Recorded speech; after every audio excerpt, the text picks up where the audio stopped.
Hi there, welcome in. Here's a thought.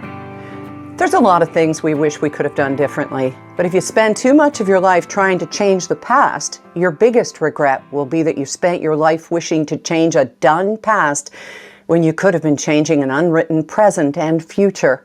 BaggageReclaim.com. Thank you so much for coming in, and we're going to start with a wish for peace for Ukraine, for strength, for triumph, and for healing. For Canada and the US and the rest of the world to come together within their own borders and support Zelensky and his courageous forces and beat back the murderous thug Putin. May the bright joy of sunflowers power your day and your week. Mine is fueled by a sense of well-being in our own embarrassingly abundant and joyful lives. Baking 3 days in a row, twice with our grandson who scooped out the cookie dough and helped with a cake mix.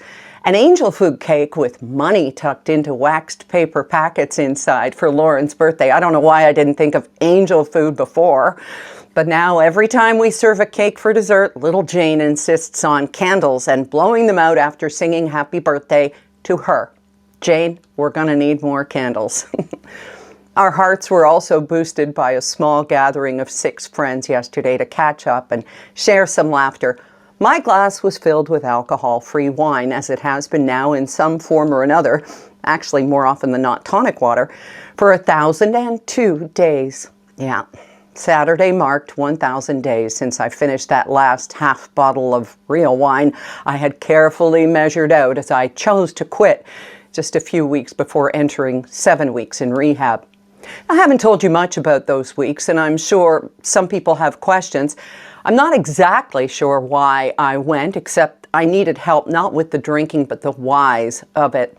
In the almost 3 years that have passed since coming out in the month of August, I've turned my attention to the spiritual side of my life, the life that we chose, the ones that await, and stuff I alluded to in Thursday's journal. Don't worry, I'm not going to go into that every time or even any time at all in the future, but it's just how I've shifted my focus.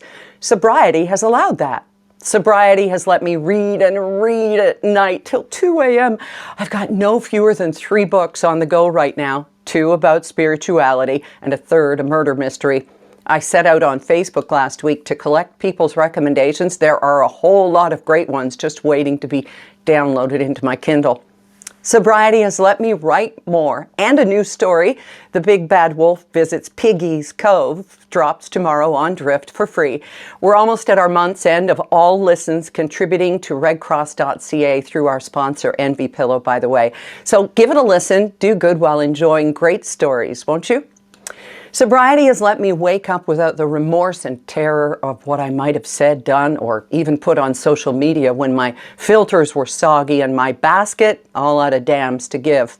But best of all, it's put me even more in a place of service where when people write and say they think they might have a problem and want to stop drinking, they ask what I did, how they can do it. They want what I have, and that's the best hangover, if you will, of sobriety there is. I'll always tell them they will never find a safer and more welcoming place than an online or in-person AA meeting, ever. So on we go, cautiously and masked, protecting not just ourselves, but those who have compromised immune systems or need our protection. It's such a small thing to do. And as some of you saw in both the weather this weekend and the rest of us witness in the increasing cases of the BA2 virus variant, the winter of COVID is not over because we will it so, or because those in power want it to be over. If we could simply wish things away, the fields in Ukraine would be dotted with germinating sunflowers instead of tanks and shells. If we could wish things away, Foo Fighters' Dave Grohl and the family of his friend and drummer Taylor Hawkins would not be in such pain today at the death of Hawkins at just 50. If we could wish things away, seeing our flag would bring pride and not anger at those abusing it for their own causes. If we could wish things away, our country would come together stronger than before in appreciation of the freedoms most of the world would and have killed for. Once again, Jane, we're going to need more candles. I'll be back with you here on Thursday.